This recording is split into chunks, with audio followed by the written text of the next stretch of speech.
officially back, and this is going to be What If Deku was the only male with a quirk.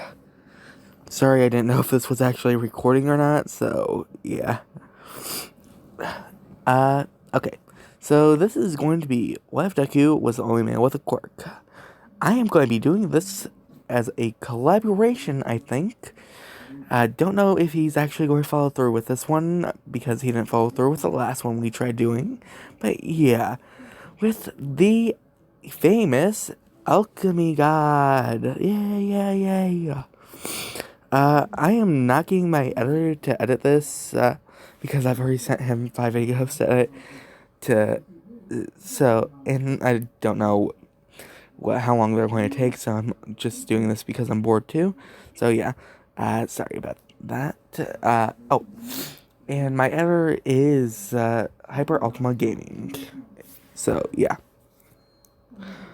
pretty much. So let's get started with the video. Okay. This is not going to be a good story. As soon as Deku's born, the doctors say, "Oh, he has a mutation, huh?" That's fairly interesting. You don't get too many guys with mutations in this world. Mutations, well, they don't appear that often. Mutations are, let's put it in this way. They are just external features that can add onto the appearance, really. They aren't useful like the Sludge Villains mutation. The Sludge Villains mutation, well, is not feasible in this world for a guy. Women can have the Sludge Villains mutation, on the other hand. Guys are born with the quirk gene, of course. The doctors take him to the machine to see what his quirk might be and see what his value is. They see that he has a quirk. He was born with the quirk gene of a very unique one, and his quirk gene is, well, his quirk. I'm just going to call it kaiju, because his quirk would allow him to breathe fire, right, and do other kaiju things, but also transform into a kaiju. He transforms into a Godzilla-like kaiju, but with wings and more mouths all over his body and eyes. He was born with these horns. So they were protruding from his head. They are small horns that are protruding from his head, less than an inch in diameter. And Deku was also born with a small tail and wing. His tail, it protrudes an inch out of his body, same as his wing. And he has eyes that look like they're closed, and a mouth on his shoulder that looks like it's closed. But when you look at his back, he has this little weird star mark on it with an eye above it. He still has he still has green hair with the dark patch in the middle, but he has purple eyes, and his horns are black.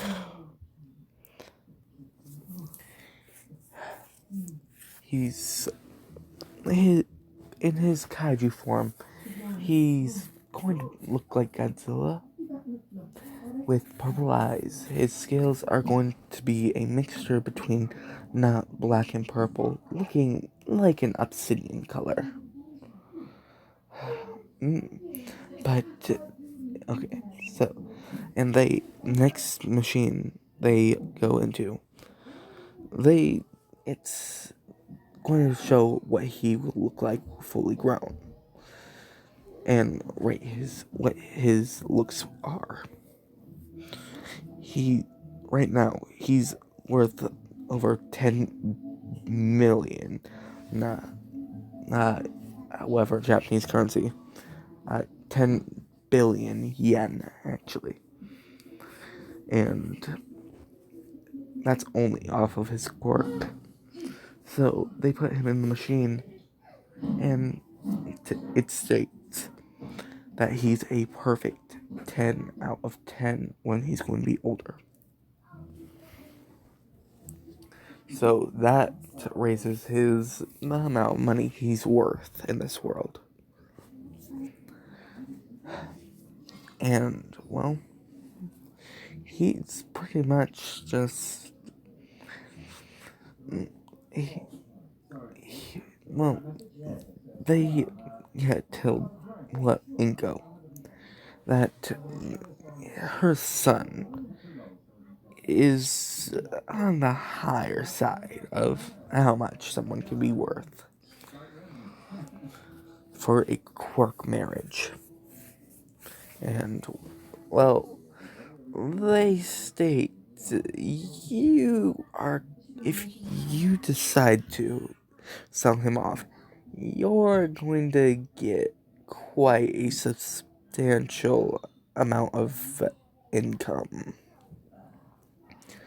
In fact, it may get set to you for 16 lifetimes. And Inko is smiling and just saying she's going to sell him right now. And the doctors start to sweat, saying, "You're selling him right now? He's only a few hours old." And she just starts laughing, saying, "How much did she say he was worth again?" We didn't say. But how many lifetimes is he worth? 16? So they start. So she just starts smiling and saying, "What's the repercussion for selling someone so young?" It's 16 times less worth of the amount. So a lifetime's worth of money. No, not. It's half the money's gone. The worth is gone. So 8 times a lifetime. You are it's still worth it. So pretty much, she sells him off, and just happily does it, thinking a lot of people will do the same thing, because it's only a male, not like he has a quirk, not like it can not keep funding her. So she just starts smiling and laughing. And Deku is sold in a male auction. Let's put it like that. The auctioneer is going like 25, 35, 95, whatever, that kind of stuff. Then they put to that is for a lesser male, pretty much. Like, for a baby, that's, less. Okay, and then, well, they then a slip goes to the auctioneer, and it states, "This kid is worth a lot of money." The amount is, really, I don't know the amount a lifetime's worth, but, offhand, so, whatever. Uh, and pretty much, he states, "Okay, crowd, we have a special auction. A special participant in this auction." And pretty much says, "This kid right here, this baby, is worth 8 lifetimes of a high paying job." So, and remember, it's always half off if you sell them when they're just born. So, he's going to be a stud and has a powerful quirk genetics. So, yeah. Pretty much, there's going to be a pretty big bid for him. And he is going to, be sold to Jiro's family. Jiro's family is, let's put it like this, is a lot richer in this one. They're a major record label in this series. And, yeah, Deku is going to be, raised. And once he finds out that he's going to be marrying Jiro, he decides to run away. And there on the streets, he's just going to be, hunted down, and, for a lot of things. The heroes are going to start hunting him down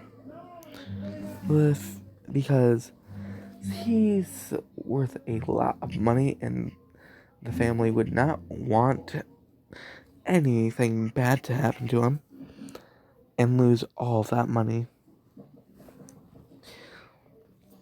So they call the heroes. The heroes pretty much just, they are like a police force for finding men who decide to run away, yet from quirk marriages in this world. They also fight crime from time to time. That's their main job, but this is more or less something they can do on the side. But it is highly recommended for a hero to do this.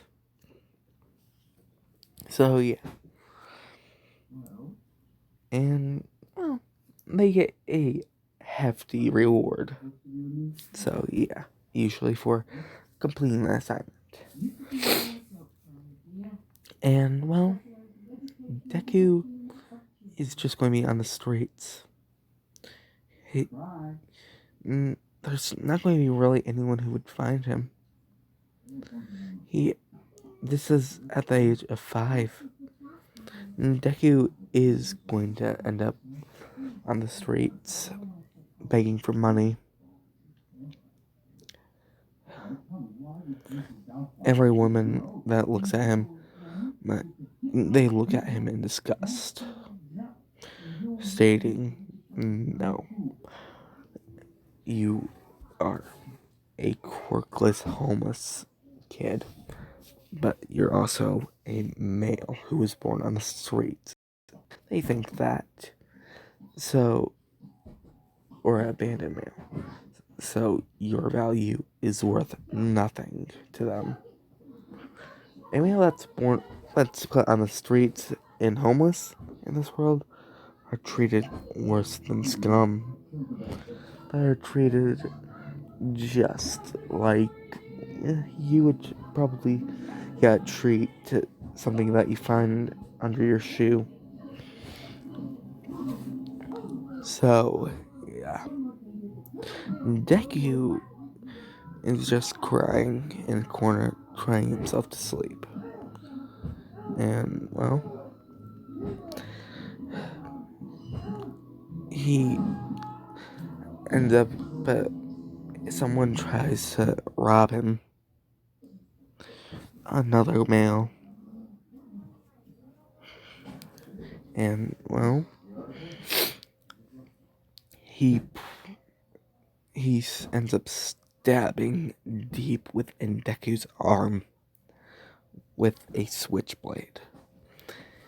He ends up cutting Deku's arm several times and ends up twisting it in. Worst amount of pain possible for a little kid. And ends up kicking him and down to the ground. As saying, "Give me your money, kid." And Deku is crying and because he doesn't have any. And Deku is just saying he doesn't have any money. And the kid and the male says, "You're lying, kid. I know you are." Then Deku ends up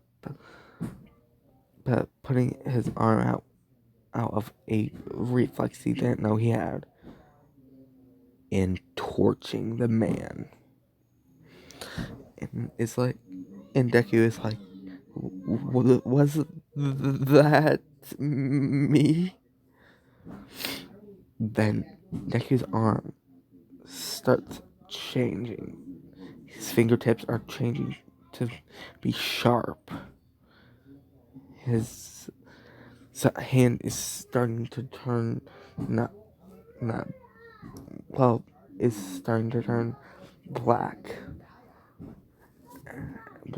as the midnight, as a sky with no moon at the dead of night.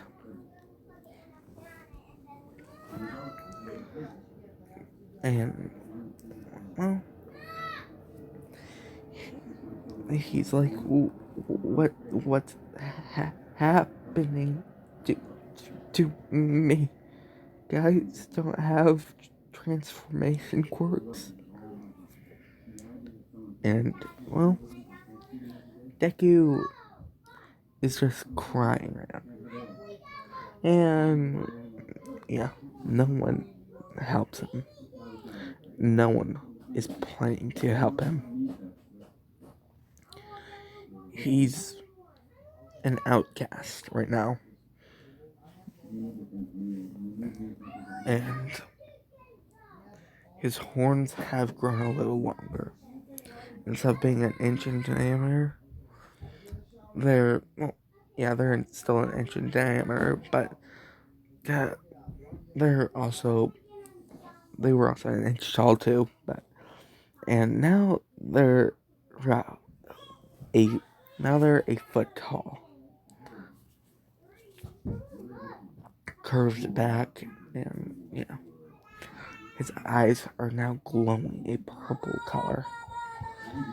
His shoes are torn to pieces, and his feet, they're as black as a night with no moon at midnight. And Deku is just right now. His tail's grown to be he had 2 feet, and his wing is all the way out to the end of his arm. So I would say about a foot out too. So yeah.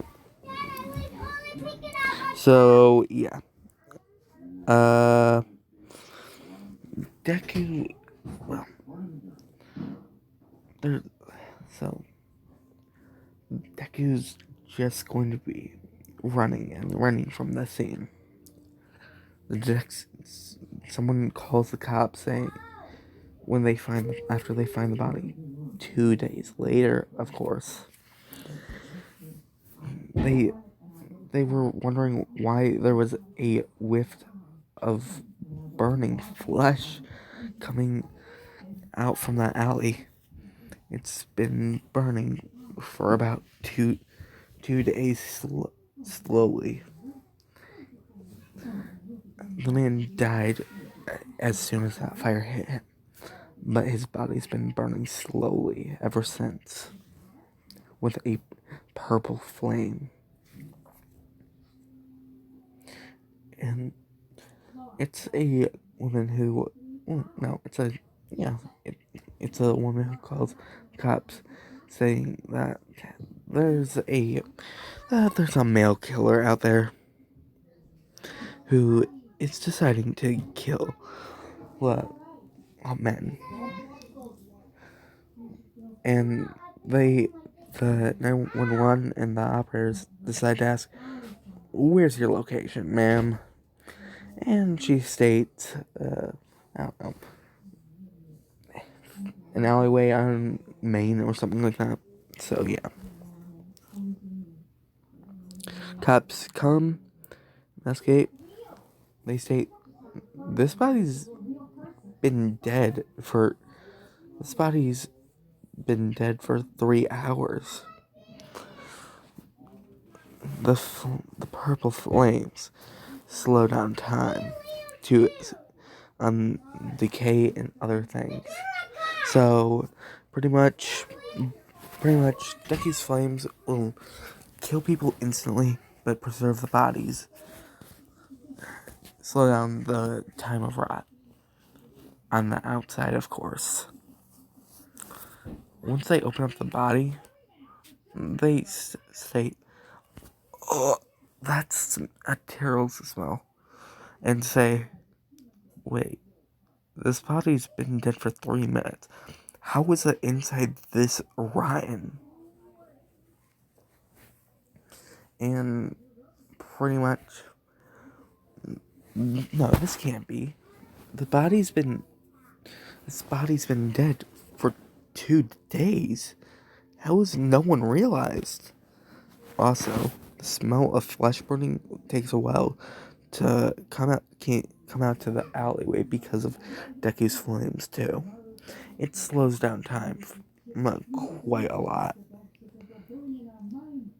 So yeah, and yeah, Deku is long gone.